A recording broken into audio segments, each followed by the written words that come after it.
Hola, ¿qué tal? Mi nombre es Jorge Luna y el día de hoy vamos a continuar con un contenido más del laboratorio de sensores actuadores. Esto es el curso MTR 216 para el ciclo 2022 y el tema de hoy es neumática e hidráulica. Quiero mencionar desde ahora que nosotros en el laboratorio vamos a utilizar lo denominado electroneumática y electrohidráulica. Y esto es simplemente agregarle señales digitales o analógicas de salida y entrada al sistema. Es decir, poder controlar el sistema a partir de, por ejemplo, un PLC o algún otro controlador industrial. Y por otro lado, poder elevar las señales del estado del sistema a algún SCADA o algún otro sistema de supervisión, ¿no? Como concepto general tenemos que la neumática y la hidráulica utilizan la capacidad del aire eh, y de los fluidos para acumular la energía y transmitirla a través de la red. Esto significa, por ejemplo, que en el caso de la neumática se, se aprovecha la capacidad del aire para, para almacenar la energía después de que éste ha sido comprimido y su tendencia a expandir su volumen junto con la capacidad de distribución por ciertas vías para que este aire se expanda justamente en el lugar donde nosotros queramos, como por ejemplo dentro de un pistón, ¿no? Y para esto debe haber inicialmente una etapa de compresión donde hay un compresor y un depósito de aire presurizado y debe haber además una etapa, una parte del sistema donde ya se realiza el trabajo, donde están los actuadores, donde probablemente encontremos otros elementos y algo muy semejante va a suceder en la hidráulica, ¿no? Donde vamos a utilizar más bien el, algo más semejante a lo del principio de Pascal, que es que la presión ejercida sobre un fluido en algún punto del sistema puede transmitirse de manera prácticamente equivalente, ¿no? Con la misma fuerza que se ejerció, con la misma presión que se ejerció a otro punto, ¿no? Esto, claro, en la realidad no va a ser así porque va a haber pérdidas a través de las líneas, pero pero de todas maneras se pueden transmitir grandes presiones y por lo tanto se puede realizar en trabajos de gran potencia requerida, ¿no? Para esto se suele utilizar, el fluido que se suele utilizar son aceites, ¿no? También de manera general hay algunas peculiaridades. Vamos a empezar con la neumática.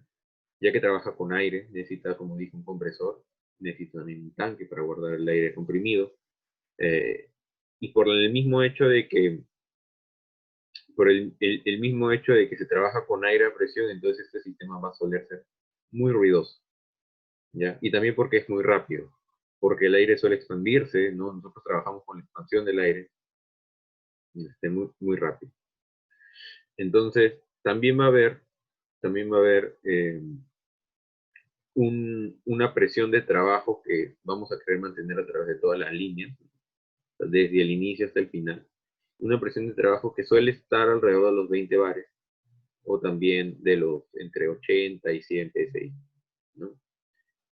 Y además, una desventaja de este sistema es que debido a que el aire es compresible, eh, aunque nosotros quisiéramos que solamente se comprima dentro del depósito de aire, dentro del tanque, igual se va a comprimir dentro de las vías, aunque sea un poco, ¿no? Entonces, este porcentaje de compresibilidad que simboliza una pérdida de energía, ¿no? Por otro lado, la hidráulica es un sistema que no se caracteriza por ser muy rápido, pero sí por generar grandes potencias. En vez de un compresor, vamos a tener una bomba que puede ser de engranajes, que puede ser de tornillo, que puede ser de pistones, y esta va a darle potencia al sistema, eh, pues comprimiendo el aceite, empujando el aceite, dándole presión al aceite. Y este aceite va a recircular, por lo tanto se necesita también un tanque. Debido a que esto es un sistema, digamos, de ciclo cerrado, y se necesitan muchos filtros también debidamente colocados para poder mantener la pureza del aceite y evitar así desgastes, que se aumente también las pérdidas y que probablemente haya en algunas fugas de aceite. Esto no pasa con el aire porque nosotros obtenemos el aire gratis del ambiente y lo botamos también. Ahí viene el problema, ¿no? Lo botamos haciendo bulla, por eso hay silenciadores, pero lo botamos haciendo bulla sin ambiente, ¿no? Y esto es más limpio. En cambio, la hidráulica es más sucia, ¿ya? Y además las pérdidas en la hidráulica van a ir más no tanto por la compresión del mismo fluido, porque es bien difícil comprimir el fluido, ya de hecho se asume que es incompresible los aceites, sino van a ir más bien por las pérdidas debido a fugas y debido a la energía que se necesita para vencer la fricción por viscosidad que existe entre el aceite y las líneas de distribución. Unos elementos comunes dentro de los sistemas neumáticos son primero los sistemas, las unidades de mantenimiento, que son estas que vemos acá, ¿no? Pueden contener más o menos cosas, pero lo que sí, lo que mayormente contienen son reguladores de presión y son filtros, ¿no? Es muy recomendable tener antes del punto de trabajo algún punto de regulación de presión, ¿no? Además, están las famosas válvulas, ¿no? Y estas válvulas comúnmente son de distribución, es decir, de vías, ¿ya? Y lo que hacen es esto, distribuir, decir, ok, por aquí entra el aire, por aquí sale el aire, este, y en qué momento va a salir y va a entrar. Entonces, estas suelen tener posiciones, ¿no? De acuerdo a la cantidad de posiciones eh, y a la cantidad de vías que se tenga, se pueden nombrar, ¿no? 5 vías, 3 posiciones, como en el caso acá, una válvula 5-3, que están aquí de arriba, ¿no? O pueden ser 5 vías, 2 posiciones, 5-2, o pueden ser, igual, ¿no? Acá, 3 vías y 2 posiciones. Y en la iconografía se puede visualizar cuál es la posición inicial, según dónde está el resorte, por ejemplo, que es la posición mecánicamente inicial, y también cuál es la posición, cómo es que estas se pueden cambiar de posición, por ejemplo, puede ser un pulsador, ¿no? Estos cambios pueden ser mecánicos, por ejemplo, un pulsador directamente, o también pueden ser eléctricos, ¿no? O sea, puede haber un sistema, un pequeño sistema relé ahí en el cual nosotros podamos energizar y que nos pueda cambiar la posición. Aquí hay una pequeña gráfica de cómo funcionan más o menos las válvulas. El truncamiento de la posición de las válvulas es netamente mecánico. Se obstruye una parte y se deja otro. Para esto hay una línea con una serie de tambores o obstructores que van a permitir permutar entre diferentes posiciones, ¿no? Luego vamos a aprovechar acá también esta visión para ver los dos tipos de actuadores más comunes, que son, bueno, se engloban dentro del tipo de actuador más común, que es el cilindro neumático, y dentro del cilindro neumático hay dos tipos comunes, que es el doble efecto y el simple efecto, ¿no? Entonces, la diferencia es esta simplemente en el simple efecto se genera debido al aire fuerzas en una sola dirección, pueden ser con retorno o sin retorno por muelle, ¿ya? Como en el ejemplo de acá. Y en el doble efecto sí se generan fuerzas en ambos sentidos. Hay que darnos cuenta de que se genera más fuerza de ida que de vuelta porque eh, la fuerza es directamente proporcional a al área, perdón, a la presión, ¿no? E inversamente proporcional al área. Perdón, directamente proporcional también al área. Entonces, si tenemos más área con una misma presión, vamos a generar más fuerza. Si tenemos menos área con una misma presión, vamos a generar menos fuerza. Y en la zona que está el vástago, es decir, digamos, esta barra que sale fuera del pistón, el área en el cual se ejerce la presión es el área del émbolo menos el área del vástago, entonces significa que tengo menos fuerza de regreso que de ida. Entonces eso también implica mucho, tiene mucha implicancia en el análisis para el diseño. En los sistemas hidráulicos, en verdad, gráficamente no hay mucha diferencia. es más importante ver físicamente cómo es la diferencia en los sistemas hidráulicos, si es que son, cómo se generan, cómo se trabajan con mayores presiones debido a que se trabaja con mayor potencia. Entonces los sistemas son más, digamos, más toscos, más, más robustos. Las mangueras necesitan manejar mayores presiones, los acoples necesitan manejar mayores presiones, necesitan manejar también mejor la corrosión. Entonces, estas suelen ser mayormente las diferencias. En ambos sistemas hay también un tipo de válvulas que son válvulas de desfogue o relief, ¿no? Que también son llamadas presostatos, es decir, que a cierta presión se liberan, ¿ya?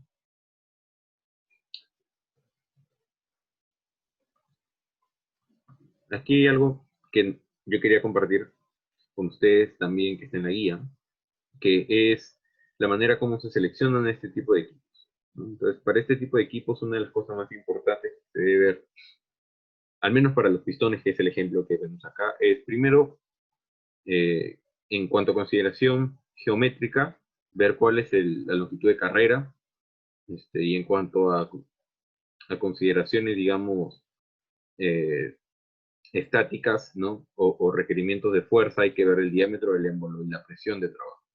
Es decir, yo tengo que ver que el émbolo, que con la presión que voy a dar, eh, cuánta área voy a necesitar del émbolo, por lo menos. Entonces, según eso, de elegir qué tan grande debe ser mi émbolo, ¿no? Y esto claramente influye al tamaño total del pistón, ¿ya? Ahora tampoco se pueden trabajar con cualquier presión, ¿no?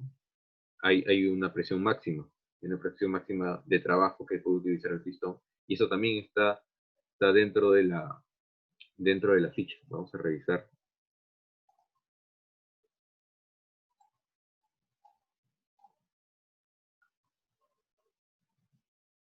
Entonces, dentro de la ficha, este es un datasheet, ¿no? Un catálogo en general de un tipo de cilindros doble efecto de la marca Festo. Entonces, dentro de esto podemos encontrar, como les comenté, diferentes tipos y que se pueden seleccionar su carrera, ¿no? Toda la carrera, con la extensión máxima, los diámetros del émbolo, ¿ya? También se pueden seleccionar, hay que ver, de acuerdo al diámetro del émbolo, cuál es la presión de trabajo que voy a utilizar, ¿no? Y también cuál es la temperatura ambiente de trabajo que necesito. Entonces, esto a veces puede ser muy importante porque mis ambientes de trabajo pueden ser muy calientes porque están expuestos tal vez al proceso mismo. Entonces también tengo que ver esto. Otras consideraciones que a veces pasan por desapercibido es qué tipo de normas estoy utilizando, qué tipo de sistema estoy utilizando, si es métrico o es imperial, y cuál es mi conexión neumática, si voy a necesitar para esta conexión tal vez algún gasket, ¿no? Alguna empaquetadura este, para evitar fugas, ¿no? Entonces, por ejemplo, acá vemos que es la conexión neumática, es decir, la conexión mediante la cual yo coloco eh, las dos conexiones, los dos tubos, las dos mangueras al pistón. Es una conexión que es, en este caso, G1/8, que es un tipo de medida imperial, sí, pero es BSP, ¿no? Es una norma británica. Es común, pero es paralela, ¿no? Significa que es una rosca paralela y no tiene tanto seguir como una rosca cónica, que podría ser un BSPT, ¿no? Que se grafica como, o se coloca como un R o RC.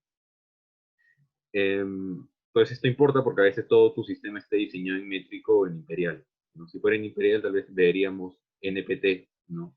Una rosca NPT. Y no veríamos la rosca del vástago, que es digamos, el final.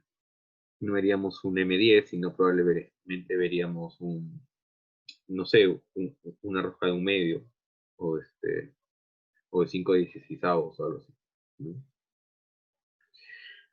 Eh, bueno, finalmente, otras consideraciones que hay que ver es pues la carga transversal a los pistones, si es que qué tipo de acople voy a necesitar pedir, y si es que además tiene ranuras para colocarle este tipo de sensores de aquí, que son sensores de fin de carrera.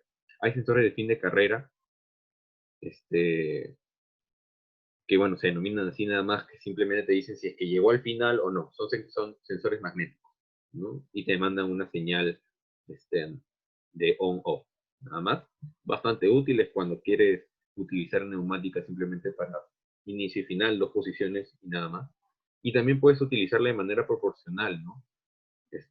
Puede hacer de que el aire vaya lento hasta que se encuentre en una posición y retroalimentarte con un tipo de sensor que te diga la posición, ¿no?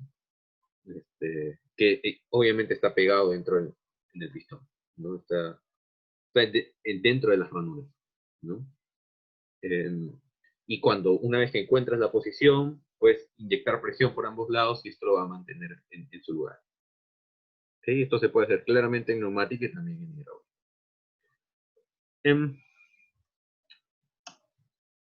Otro tipo de cosas que se suelen seleccionar son los sistemas reguladores.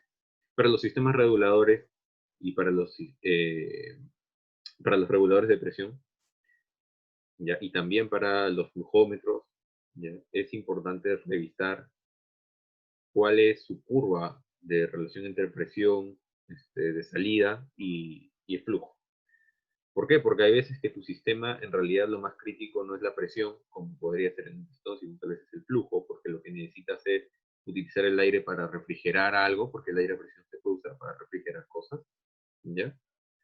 Y lo que necesitas mantener es un flujo en SCFM o en LPM, ¿no? Entonces depende de SCFM es para imperial y el métrico usa el litros por minuto, ¿no? SCFM es Standard Cubic Feet per Minute. Entonces, este tipo de curvas también hay que ver cuál creo que va a ser mi flujo de trabajo, ¿no? Cuál he calculado que va a ser mi flujo de trabajo y cuánta presión voy a necesitar, voy a poder tener en la línea, ¿no? Entonces, dependiendo, ¿no? Cuánta presión tengo en la línea, entonces cuál es mi flujo máximo que voy a poder tener, ¿ya? Porque claro, esto varía a medida que yo lo regule. También hay otros datos importantes, como por ejemplo, cuál es el tipo de entrada que utilizo, por ejemplo, en este caso es NPT, ¿ya? Y claramente si utilizo un tipo de entrada más grande, ¿no? Si es un diámetro más grande, voy a tener posibilidad de utilizar presiones más grandes.